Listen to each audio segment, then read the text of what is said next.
Cześć, witam się z Wami na kolejnym vlogu. Witam się z Wami z Mazur.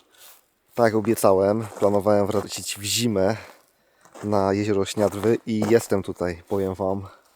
Robi to wrażenie, patrzcie to. Chciałem tu przyjechać w zimę, bo w tamtym roku, dokładnie praktycznie rok temu, w marcu jak tutaj byłem, no to już tutaj śniegu nie było. Jezioro było już rozmarznięte, były jeszcze jakieś kawałki kry, pływały sobie po jeziorze, ale jeszcze takiego klimatu pełnozimowego tutaj nie doświadczyłem, więc chciałem to zrobić w tym roku. No i udało się, jestem tu i powiem Wam, no nie jestem zawiedziony. Przyjechaliśmy wczoraj po zmroku, więc nic nie udało się nagrać, nie nagrywałem niczego. Rozłożyliśmy namiot, no i w zasadzie ogarnęliśmy sobie jakieś szybko jedzonko i poszliśmy spać. Jest ze mną Paweł. Paweł zawsze ze mną jeździ w zimowe wypady, bo wie, że zimą są naprawdę niesamowite widoki i do tego jeszcze wielką zaletą podróżowania w zimę, jeśli chodzi o taki overlanding i biwakowanie, jest to, że wszystkie miejscówki, jakie sobie marzycie, są praktycznie puste. Gdzie palcem sobie na mapie nie wybierzecie, to możecie mieć praktycznie pewność, że nikogo tam nie będzie poza Wami. I dokładnie jest tak samo w naszym przypadku. To jesteśmy my. No i wokół nie ma nic. Jest to w zasadzie praktycznie ta sama miejscówka, co w tamtym roku, jak byłem na Mazurach. Kawałek dalej, ale wciąż jesteśmy na wyspie Szeroki Ostrów, o ile dobrze pamiętam. To jest nie do końca wyspa, bo ona łączy się takim mostkiem, można powiedzieć, że mostkiem, więc ona nie jest całkowicie oddzielona, więc to jest taka niepełna wyspa. Zaraz muszę zrobić jakąś kawę, bo od tego zaczniemy przede wszystkim, bo bez kawy nie ma co rozpoczynać dnia, więc biorę się za mielenie kawy, wypiję kawkę i być może zrobię tu jakąś wycieczkę sobie po śniegu. A, jeszcze jedną rzecz Wam pokażę. Tutaj na wjeździe do jeziora są ślady opon i to jest miejsce, które pewnie często jest używane, żeby wjechać właśnie na jezioro, żeby sobie coś podriftować. No dzisiaj na razie nie ma żadnych ludzi, którzy by chcieli nam pokazać jakieś umiejętności, jeśli chodzi o driftowanie. Chętnie bym popatrzał też, jak sobie śmigają, ale niestety na razie nikt się nie pojawił. Może później. No i też temperatura trochę poszła w górę. Nie wiem, jak wygląda stan lodu na jeziorze, czy jest to wciąż bezpieczne, żeby jeździć tak samochodem. Ale tam gdzieś dalej widzę, że są jakieś takie... jakby nie wiem, czy to będzie widać na kamerze, takie ciemniejsze plamy, tak by wyglądało, jakby coś rozmarzało na środku bardziej. Tak więc być może już nie można jeździć.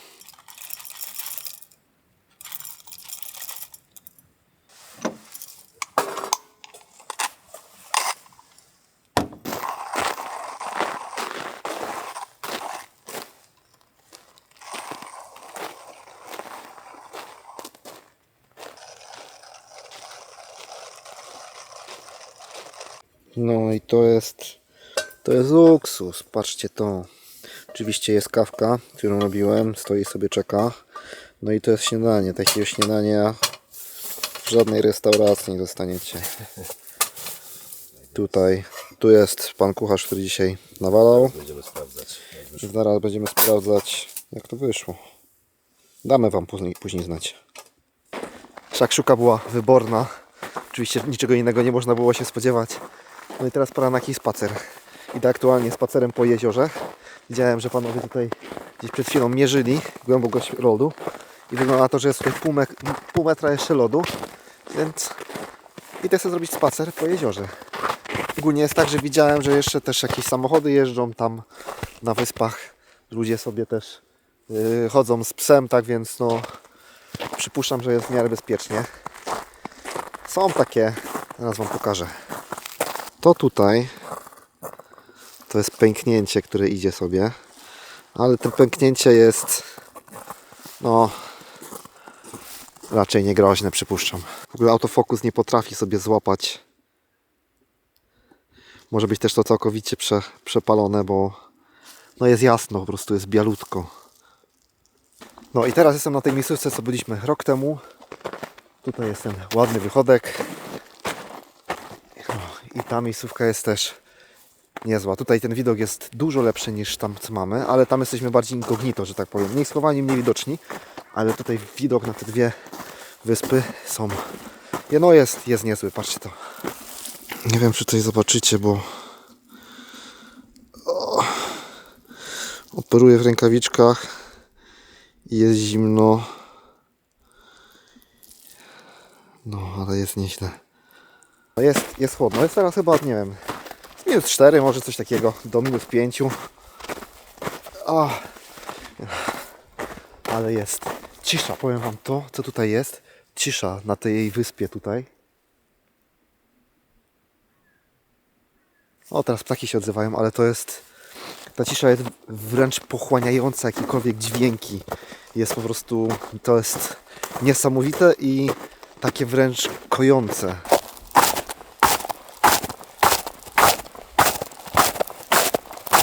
Z tej perspektywy no nieczęsto można mieć okazję nagrywać, tylko w zimę, jak jest wystarczająca pokrywa lodu.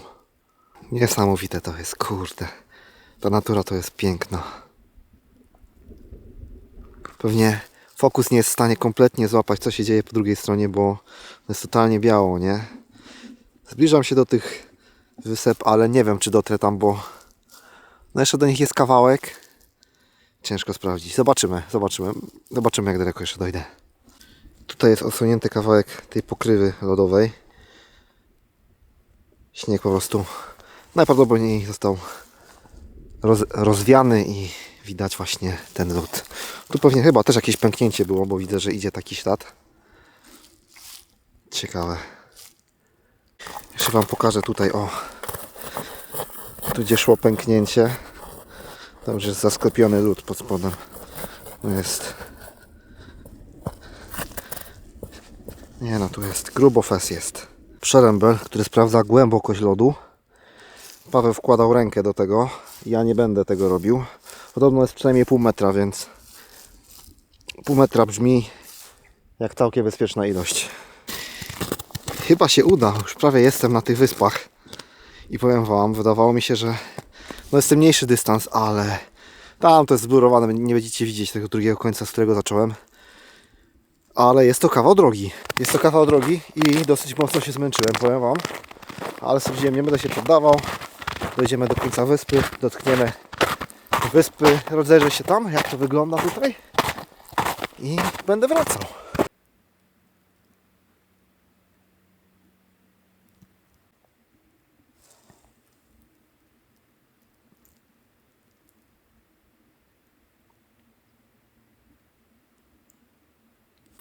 Ewidentnie w tym miejscu na pewno nikt nie chodzi, bo jest patrzcie, nierozchodzony śnieg. Czy lód nawet. Ogólnie wyspa mocno zalesiona, więc tutaj nie ma co za bardzo się kręcić. Nawet ciężko tu jakoś chodzić pomiędzy tymi drzewami. To jest jakaś ścieżka, ale nie wiem, czy coś z tego będzie wynikało. A po prostu chyba się zawrócę. No, cel zdobyty i jest pełen sukces. Nie poddałem się, dotarłem. Chociaż powiem wam, wydawało się to dużo bliżej. No i teraz trzeba wrócić. Nawet nie mam pojęcia, ile mi to zajęło. Jak długo tutaj, ile trwała trasa tutaj, żeby dotrzeć. Z pół godziny na pewno, 40 minut, może godzina, nie mam pojęcia. Powiem szczerze, że straciłem w ogóle poczucie czasu, idąc tutaj. Dobra, to wracam. No i dotarłem. Trochę to zajęło, ale dotarłem, jestem cały i zdrowy. Zaraz dotknę suchego lądu. Napiję się ciepłej herbaty, bo oj, jak bardzo pragnę ciepłej herbaty. A następnie zostańcie, bo będzie się działo więcej ciekawych rzeczy. Jak lubicie dobre jedzenie, to mamy fajnie coś wyjątkowego. Idealne na biwak, a można w domu to zrobić jak najbardziej. Ale to zresztą zobaczcie za chwilę sami, co będziemy jeść. Tak jak obiecałem, lecimy z gotowaniem pysznych rzeczy. Kontynuacja. I teraz tak, to jest typowo biwakowe żarcie. Buldak. Niekoniecznie musi być ten carbonara. Może być jakikolwiek inny. Do tego może być jakieś mięsko. Na przykład my dorwaliśmy takie steki minutowe. Góra warzyw, których tutaj nie ma. Czym więcej warzyw, tym lepiej.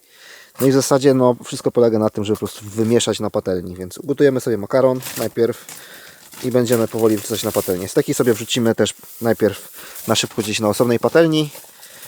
Przygotujemy je, no i pokroimy na drobne kawałki, wrzucimy wszystko razem, wymieszamy i to jest po prostu wyborne. W takich warunkach to będzie po prostu mistrzostwo świata i w domu też to polecam zrobić. Bierzemy się za gotowanie, więc zapraszam Was na ucztę.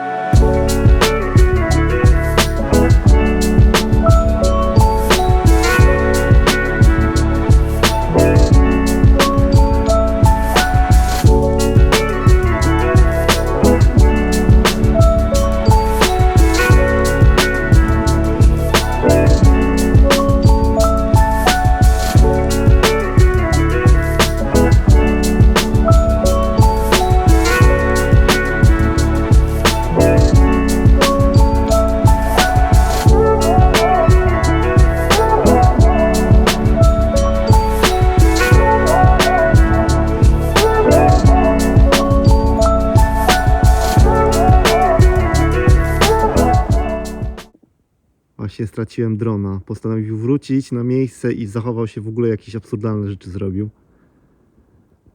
I wleciał po prostu w drzewa, nie? I wisi tam na takich krzaczkach i nie chce spaść. No to jest tak wysoko, że nie da rady tego niczym zrzucić, żadną śnieżką czy coś. On potrzebuje dosłownie go tyrpnąć, on powinien spaść. No ale niestety chyba trzeba go spisać na straty. Nie będzie win z drona, sorry. Jest potencjał, będziemy próbować zrzucić drona jabłkiem. Ciężka sprawa, bo jest bardzo wysoko, ale... Dobra, ja tu nagrywam. O kurwa. To był mój max chyba, nie? Ale spróbuję jeszcze raz. Próba jabłkiem numer 1 zaliczona niepozytywnie. Jak widzicie, no nie jest łatwo. Dron no jest totalnie stracony. No już się z tym pogodziłem, że on tam zostanie. On prawdopodobnie lekki wiatr i on spadnie i ktoś sobie go znajdzie. No ale że tak powiem, nie mogę tu zostać, nie mogę czekać aż wiatr przyjdzie. Próbowaliśmy go zrzucić jakimiś śnieżkami, rzucaliśmy jabłkami, ziemniakami rzucaliśmy, kartoflami rzucaliśmy. On jest tak wysoko, że po prostu nie ma szans, żeby do niego dotrzeć. No nie ma najmniejszej szansy, więc pogodziłem się już ze stratą. Właśnie się pakujemy. No, tak więc to będzie wszystko w tym vlogu. Na końcu, jak widzicie, były przygody. Kupę śniegu spadło, jest po prostu przez noc, całą noc padało śniegu. Nie pokazywałem wam. Chciałem wam pokazać, jak wygląda aktualny stan, jeśli chodzi o zasypanie samochodu i zasypianie namiotu w trakcie tego, jak spaliśmy, ale nie pokazywałem wam ze względu na to, że no, walczyliśmy z tym dronem. A po prostu już pora się zbierać. Pokażę wam jeszcze szybko. O, dobra, pokażę wam tak. O, zobaczcie. Tak wam pokażę, jak wygląda stan pokrywy śnieżnej. Dużą. Całą noc praktycznie padało. Padało do 9 rano. Do 9 rano całą noc padało. Namiot pomoli. Pierwszy test w zasadzie w takim deszczu i w śniegu większym. Dał radę. Nie przeciekał nic. Więc spoko. Jest do takich warunków, takich bardziej hardkorowych, jeśli chodzi o wodę, to też się w miarę nadaje. A pokażę wam tego drona. Nie wiem, czy ja go gdzieś tam złapię, kurde. Będzie ciężko. A jest, widać go, widzicie? Wisi tam, skubany. Wisi i czeka na nowego właściciela tak naprawdę, bo ja już się z tym pogodziłem. I będę tak naprawdę kupował nowego drona. Akurat wyszły nowe, więc mam pretekst, żeby kupić po prostu nowego drona. Trzeba szukać pozytywów nawet w takich rzeczach. Tak więc, moi drodzy, to już wszystko w tym vlogu. Bardzo dzięki za oglądanie i widzimy się następnym razem.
Thank